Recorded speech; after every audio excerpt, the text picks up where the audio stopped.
Avani, Department of Chemistry, and now my topic is synthesis of piperine.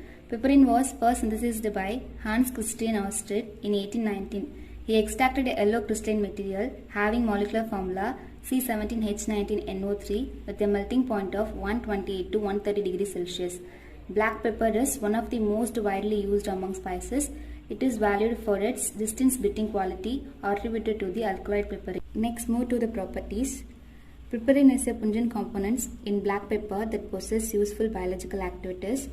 However, it is practically insoluble in water. Piperine is slightly soluble in water but more soluble in alcohol. Coming to the uses of piperine. Piperine has many pharmacological effects of several health benefits, especially against chronic disease such as reduction of insulin resistance, anti-inflammatory effects. Next, coming to the synthesis part of piperine. Piperine was first synthesized by Ladenburg in 1894. It involves 6 steps, starting from catechol and ends up with piperine. Several reactions, several reagents are involved in all these steps. Coming to the first step, as we saw in previous slide, catechol is a starting material. Catechol is going to react with the chloroform in the presence of NaOH. We know that aromatic alcohol is react with the chloroform in presence of base, and the reaction is stand as Riemann-Tiemann reaction. Before going to see the product of the first step, let me show you about Riemann-Tiemann reaction and its mechanism. When phenols react with the chloroform in the presence of base to form salicylaldehyde, the CHO group is inserted in the benzene ring. This is the Riemann-Tiemann reaction. Coming to the mechanism, chloroform in presence of base loses hydrogen to form an anion. It further loses the chloride ion to form dichlorocarbon. In the next step, hydrogen present in the phenol in presence of base is abstracted to form the phenoxide ion. This phenoxide ion then reacts with the dichlorocarbon and dichloromethyl. The substituted product is obtained, which on base hydrolysis to form the desired product salicylaldehyde. So overall, a formal group, that is CHO group, is substituted in the benzene ring. Now coming back to the first step in the synthesis of piperine, catechol reacts with the chloroform in the presence of base, that is Riemann-Tiemann reaction.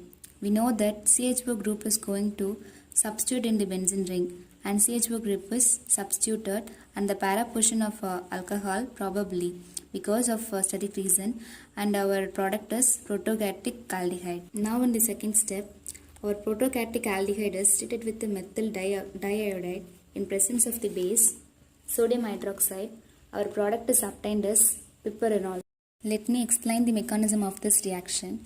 In our protocatic aldehyde, there are 2 acetic hydroxide groups are present. So in the first step, the base sodium hydroxide abstract the 1 proton from the protocatic aldehyde to form an oxide anion, which is a nucleophile. This nucleophile then attacks the methylene iodide and 1 iodide is removed to form a substituted product. In the next step, 1 more acetic hydrogen present in the substituted product is again abstracted by another molecule of sodium hydroxide to form oxide ion, and these oxide anions now intramolecularly attacks the iodide to form the nucleophilic substituted products piperenol. So overall this reaction is SN2 reaction. Now in the third reaction, our protocatic aldehyde is going to treat it with acetaldehyde in the presence of base NaOH. Now we see there are 2 aldehyde. One aldehyde is aliphatic aldehyde, another one is aromatic aldehyde, and this is going to react in presence of the base, and we know the reaction is Claisen-Smith reaction. Moving into the mechanism of Claisen-Smith reaction, we have benzaldehyde and acetaldehyde, and acetaldehyde loses 1 proton in presence of the base to form a carbanion. This carbanion attacks the carbonyl carbon of benzaldehyde to form an aldolide product, which is unstable. So the hydroxyl groups and hydrogen present in the first and second carbon respectively eliminated as water molecule to form a product called as cinnamaldehyde. Now you see the products of Claisen-Smith reactions involve the insertions of a CH11CH group between the benzene ring and the CHO group. Now coming back to the third step, we have acetaldehyde, aliphatic aldehyde and protocatic aldehyde or aromatic aldehyde are going to react in the presence of a base. We know from our previous slide, this is Claisen-Smith reaction, and the product must include an insertions of CH11CH group between the benzene ring and CHO group. Therefore, our product is cinnamaldehyde derivatives. Our fourth step, Our cinnamaldehyde derivatives is going to react with acetic anhydride in presence of sodium acetate. Look at the reactions acetic anhydride and sodium acetate. From our knowledge of organic chemistry, we can easily identify that this reaction is called as Perkin's reaction.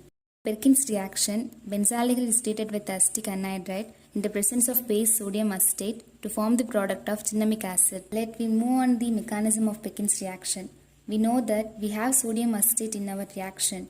Therefore, there is the acetate ion, and this acetate ion is going to abstract the proton from acetic anhydride. Here, proton from the CH3 groups get abstracted to form CH2 ion.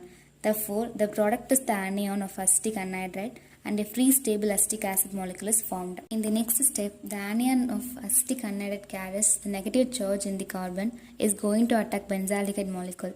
The carbonyl compounds present in benzaldehyde is attacked by their carbon carries negative charge and there is bond shifting takes place. Therefore, the next product is a compound that carries negative charge in the oxygen atom. In third step, again free stable acetic acid react with the anion present in the oxygen molecule of the compound. The hydrogen is shifted to oxygen anion to form a stable molecule of acetic acid derivative and again a acetate ion is formed. The water molecule is going to eliminate the OH group from the first carbon and the one hydrogen from the second carbon is removed as water molecule. The double bond formed between the first carbon and the second carbon. In our final step, see the double bond in the first carbon and the second carbon in the final step. We are hydrolyzed this compound with the water molecule in the presence of an acid. The bond between carbon and oxygen is going to break and as water is split up into OH minus and H plus ion. OH ion is going to add the carbonyl carbon and H plus ion is going to add with the oxygen atom and the carbon and oxygen bond is going break.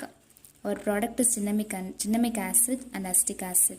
So the product of Perkin's reaction is in our case must include the CH double bond CH group is inserted between the aldehyde group and the carbon group. Next, the aldehyde must have converted into acid group. So our product is pipparic acid. Now we come to the final stages in the synthesis of piperine. We see the pipparic acid is going to react with the PCl5 at chlorinating agents and this reaction is a very basic organic chemistry reaction. The COOH group is going to convert into COCl group and the pipparic acid is converted into piperyl chloride. Thus piperyl chloride is reacted with the cyclic secondary amine piperidine with the eliminations of HCl finally gives the desired product piperine. This slide shows the overall reaction of synthesis of piperine. Thank you.